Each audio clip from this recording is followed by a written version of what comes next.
Video બનાવો બાપુનો. પ્રભુ સેવા એ જે થઈ રહી હતી એ આજે પણ ચાલી રહી છે. પરંપરાગત નિયમ પ્રમાણે હાલ એમના શિક્ષક તો જો કાશ્મીરી બાપુના આશ્રમે પગવા આવ્યા છીએ ને અહીંયા આપણને જો આ વાનર સેના મળી ગઈ છે.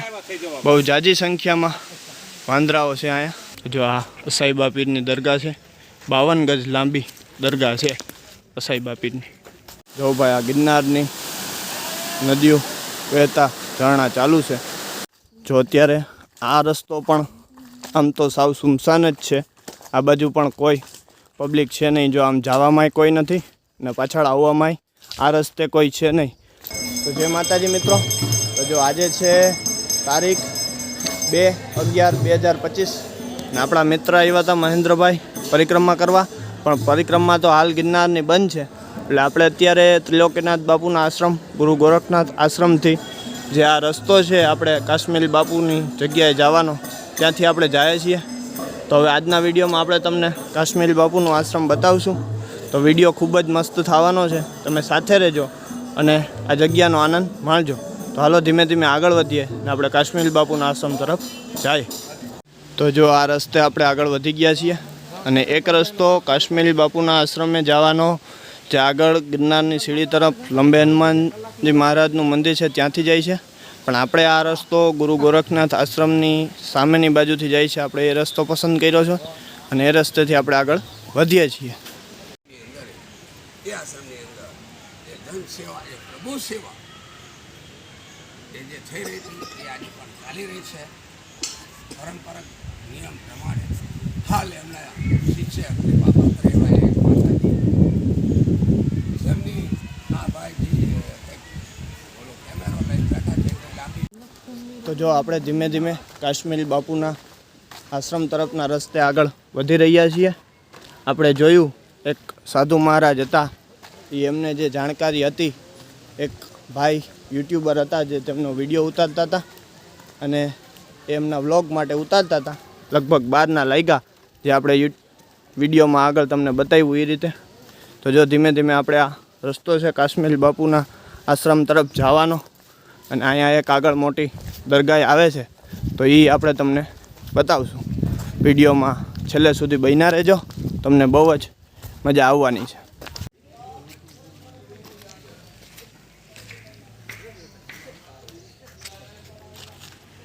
જો આ અસાઈબા પીરની દરગાહ છે. 52 ગજ લાંબી દરગાહ છે અસાઈબા પીરની. તો જો આગળ વિડીયોમાં આપણે તમને અસાઈબા પીરની દરગાહ બતાવી અને ત્યાંથી આગળ આપણે કાશ્મીરી બાપુના આશ્રમ તરફ આગળ વધીએ છીએ. અને જો તમે લંબે હનુમાનથી આવ્યા હો તો ત્યાં તમને આ દરગાહ જોવા ન મળે. આ તમે જે ગુરુ ગોરખનાથ આશ્રમ તરફથી આવો ને તો જ તમને આ દરગાહ જોવા મળે. અને જો અત્યારે તો હજી આપણે થોડાક અડધે રસ્તે જ પૂગ્યા છીએ કાશ્મીરી બાપુના આશ્રમ તરફ જવામાં.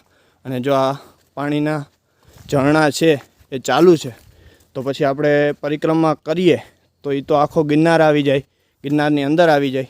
તો પછી ત્યાં શું વાતાવરણ હોય એ તમે સમજી શકો છો. અને સાથે જ તંત્રએ જે નિર્ણય લીધો છે એ પણ કેટલો યોગ્ય છે એ તમે જોઈ શકો છો.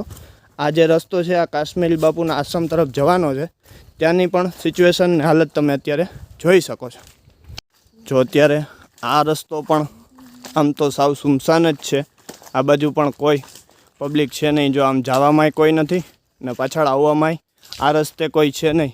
લગભગ તો હવે 70-80% પબ્લિક છે એ આપણે લંબે હનુમાનજી મહારાજનું મંદિર છે ત્યાંથી જ વધારે કાશ્મીરી બાપુના આશ્રમે જતા હોય, કારણ કે ત્યાંથી અડધે રસ્તે સુધી તમારે ગાડી પહોંચી જાય. અહીંથી તો તમારે કન્ટિન્યુ હાલીને જ જવું પડે. તો જો હવે આગળ આપણે કાશ્મીરી બાપુના આશ્રમ તરફ જવાના રસ્તે જે લંબે હનુમાનથી રસ્તો આવે છે એ અને આ જે રસ્તે આપણે હાલ્યા જઈએ છીએ એ બે રસ્તા હવે આગળ આપણે ભેગા થઈ જવાના છે. ત્યાં નદીનું ડેમ જેવું આવે છે, ત્યાં આ બે રસ્તા છે એ ભેગા થઈ જાય. જો સાચો પ્રકૃતિનો તમારે આનંદ માણવો હોય ને અને થોડુંક હાલવું હોય તો આ રસ્તો બેસ્ટ છે. બાકી તમારે ગાડી લઈને આવવું હોય અડધે સુધી તો તમે ઓલા રસ્તે પણ આવી શકો છો. જો ભાઈ આ ગિરનારની નદીઓ વહેતા ઝરણા ચાલુ છે. આ ગિરનારનું પાણી ચાલુ જ છે. હવે અહીંથી આપણે આગળના રસ્તે જવાનું છે કાશ્મીરી બાપુના આશ્રમ તરફ. જો અહીંયા આ બંને રસ્તા ભેગા થઈ જાય છે. જો તમે લંબે હનુમાનથી ગાડી લઈને આવવા માગતા હો તો અહીંયા સુધી તમારી 2 વ્હીલર કે 4 વ્હીલર આવી જાય. કદાચ સમયની અનુકૂળતાએ તમને કદાચ આગળ થોડાક રોકી લે, પણ જો હાલીને આવવું હોય અને પ્રકૃતિનો આનંદ માણવો હોય તો આ રસ્તેથી તમે ગુરુ ગોરખનાથના આશ્રમ તરફથી આવી શકો છો. તો જો તમે પણ કાશ્મીરી બાપુના આશ્રમ તરફ આવવા માગતા હો તો આ 2 વિકલ્પ તમારી પાસે છે. તો જો હવે ત્યાંથી આપણે આગળ વધી ગયા છીએ અને આ કાશ્મીરી બાપુના આશ્રમ તરફનો રસ્તો છે. હવે તો આ રસ્તો બહુ પહોળો કરી નાખ્યો છે, કેમ કે સેવકોને બીજા માલવાહન માટે ને એ માટે ગાડીઓ છેલ્લે સુધી જતી હોય છે. એટલે હવે આ રસ્તો પહોળો કરી નાખ્યો છે. પહેલાં આટલો બધો પહોળો હતો નહીં આ રસ્તો, એટલે હવે આ રસ્તો પહોળો કરી નાખ્યો છે. આમાં 4 વ્હીલ છે કે માલ સામાનની ગાડી છે કે એ છેલ્લે સુધી જઈ શકે છે. અને હવે થોડુંક આ રસ્તે ટ્રાફિક પણ દેખાય છે.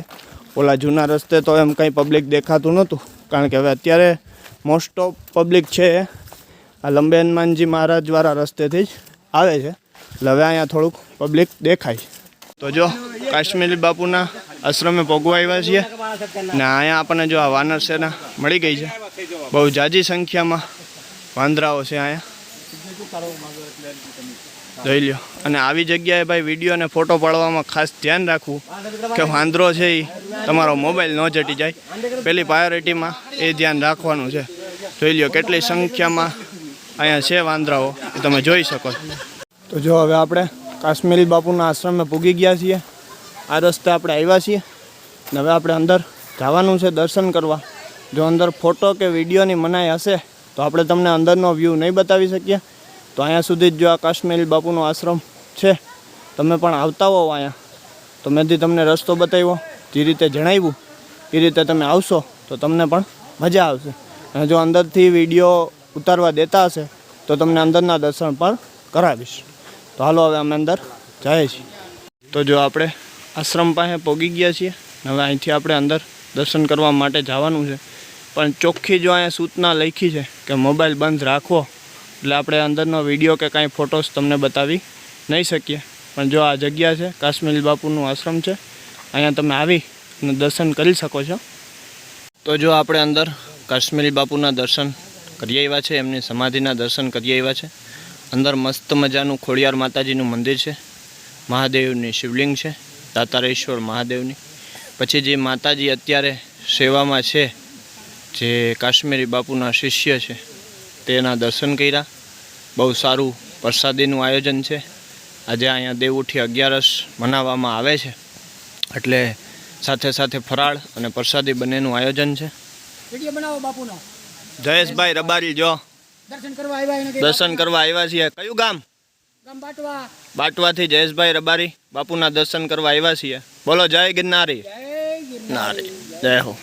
તો તમને આ વિડીયો કેવો લાગ્યો કાશ્મીરી બાપુના આશ્રમનો એ મને કોમેન્ટ બોક્સમાં જણાવજો. જો તમે અહીંયા આવી ગયા હોવ તો પણ કોમેન્ટ બોક્સમાં જણાવજો, અને આવવાના હોવ તો પણ કોમેન્ટ બોક્સમાં જરૂરથી જણાવજો. તો મળીએ ફરી પાછા નવા વિડીયોમાં. ત્યાં સુધી જય ગિરનારી. રાધે રાધે.